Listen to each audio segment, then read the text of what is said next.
नमस्कार बंधुगण, आम चैनल रे आपण मानकु स्वागत करुछि।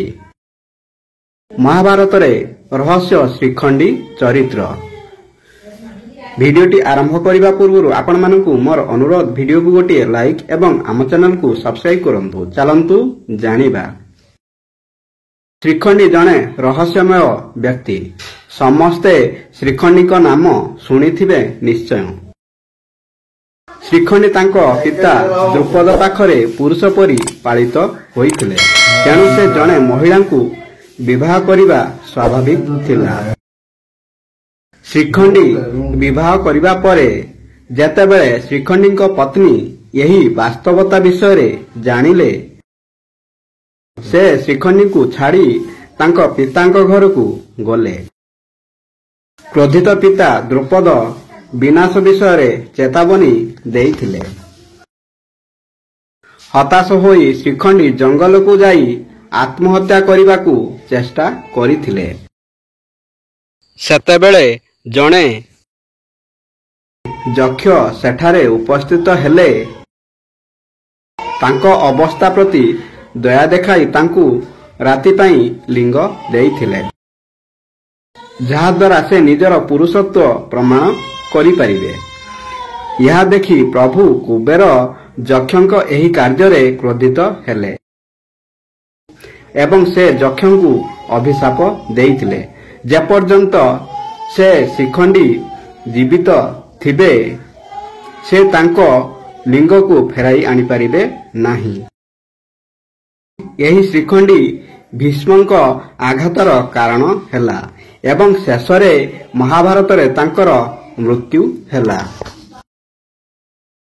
प्रकृतर श्रीखंडी तांको पूर्व जन्म रे अंबा नामक जने राजकुमारी थिले, जहाकू दुई भौणीक सह भीष्म अपहरण करी नेइथिले। भीष्म एही भौणी मानकू तांको शारीरिक अक्षम सान भाई विचित्रवीर्य सहित विवाह करिबाकू चाहुथिले। अंबा भीष्म को कहिथिले जे तांकर जने प्रेमी अछंती एवं तांकू मुक्त करिबाकू अनुरोध करिथिले।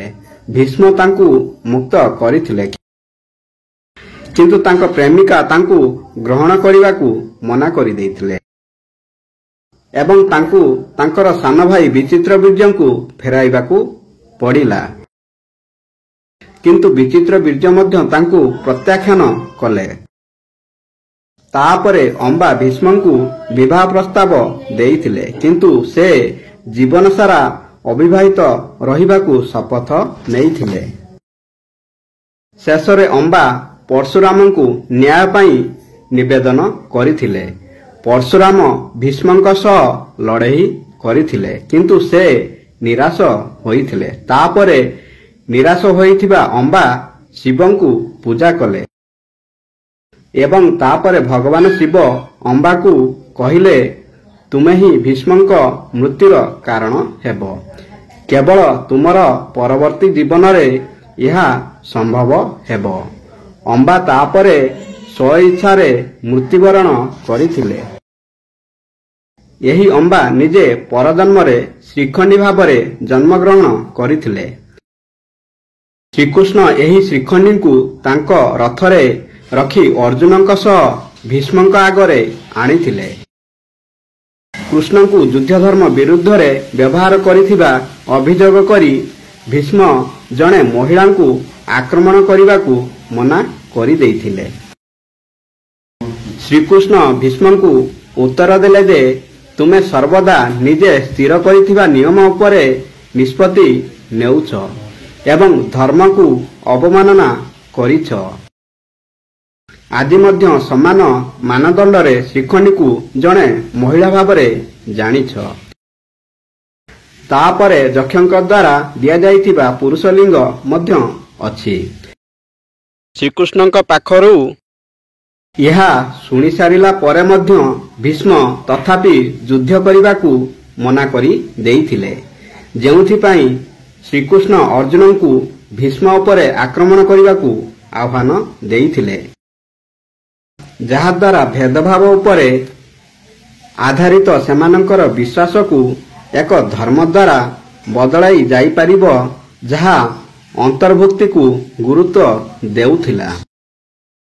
ତାପରେ ଅର୍ଜୁନଙ୍କ ସ୍ୱରାଘାତରେ ଭୀଷ୍ମ ରଥରୁ ତଳେ ପଡ଼ିଯାଇଥିଲେ, କିନ୍ତୁ ମରିନଥିଲେ। ସେ ସ୍ୱଇଚ୍ଛାରେ ମୃତ୍ୟୁବରଣ କରିଥିଲେ। ବନ୍ଧୁଗଣ, ଭିଡ଼ିଓଟି ଭଲ ଲାଗିଲେ ଭିଡ଼ିଓକୁ ଗୋଟିଏ ଲାଇକ୍ ଏବଂ ଆମ ଚ୍ୟାନେଲକୁ ସବସ୍କ୍ରାଇବ୍ କରିବାକୁ ଭୁଲିବେନି। ଧନ୍ୟବାଦ। ଜୟ ଶ୍ରୀକୃଷ୍ଣ।